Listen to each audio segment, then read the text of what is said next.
दोस्तों अक्सर आपने वोल्ट, वॉट, एम्पियर, रेजिस्टेंट, बाप रे, अरे मुझे चक्कर आने लग गया अब।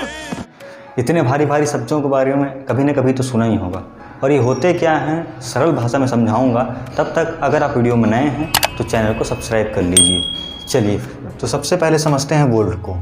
मान के चलिए ये वो तार है जिससे कि करंट आ रहा है और ये जो पानी है ये उसका करंट है। तो देखिए अब वोल्टेज कम है और अब वोल्ट ज़्यादा हो गया। इसका मतलब ये है कि वोल्टेज हमको ये बताता है कि विद्युत धारा कितनी स्पीड से आ रही है। और अब देखिए अब पानी कम मात्रा में आ रही है, अब पानी ज़्यादा मात्रा में आ रही है। यानी कि एम्पियर वो बताता है कि आपको पानी कितने ज़्यादा मात्रा में, यानी कि विद्युत धारा कितने मात्रा में आ रही है। और अब आप वोल्ट और एम्पियर को गुना कर दीजिए तो बस निकल गया वॉट। अब वॉट आपको ये बताता है कि कितने मात्रा में एक्चुअल में इलेक्ट्रिसिटी आई है। हर जो इलेक्ट्रिकल इक्विपमेंट होते हैं वो अलग अलग वॉट पर चलते हैं।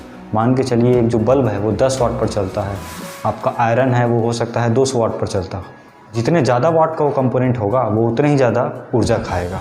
अब चलिए आपको एक और उदाहरण से समझाता हूँ। अब जैसे कि ये मेरा चार्जर है, इस पर लिखा हुआ है 5 वोल्ट 3.6 एम्पियर। अब वोल्ट और एम्पियर को मल्टीप्लाई कर दीजिए तो आ रहा है 18 वाट, यानी कि 18 वाट का चार्जर है। अब मान के चलो कि ये बल्ब 10 वाट का है। जितने ज़्यादा वाट का चार्जर या फिर कोई इक्विपमेंट होगा वो उतना ज़्यादा ऊर्जा खाएगा उसी समय में, जबकि जितना कम का होगा उतना ही कम खाएगा। इसी वजह से जब आप प्रेस करते हैं, यानी कि जब आयरन चलाते हैं या हीटर यूज़ करते हैं तो बहुत ज़्यादा वाट का होता है, इसलिए बहुत कम समय में बहुत ज़्यादा बिजली खाता है।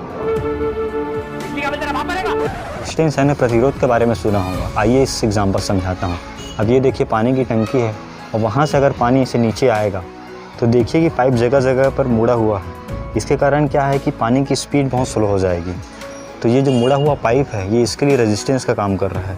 ठीक इसी तरीके से जब आप किसी वायर पर कोई करंट फ्लो करता है तो वायर उसके लिए रेजिस्टेंस का काम करता है। स्कूल में आपने ओम का नियम जरूर पढ़ा होगा जो बताता है V=IR, यानी कि वोल्ट जितना ज़्यादा होगा उतना ही करंट तो बढ़ेगा लेकिन साथ साथ उसका रेजिस्टेंस भी बढ़ता जाएगा।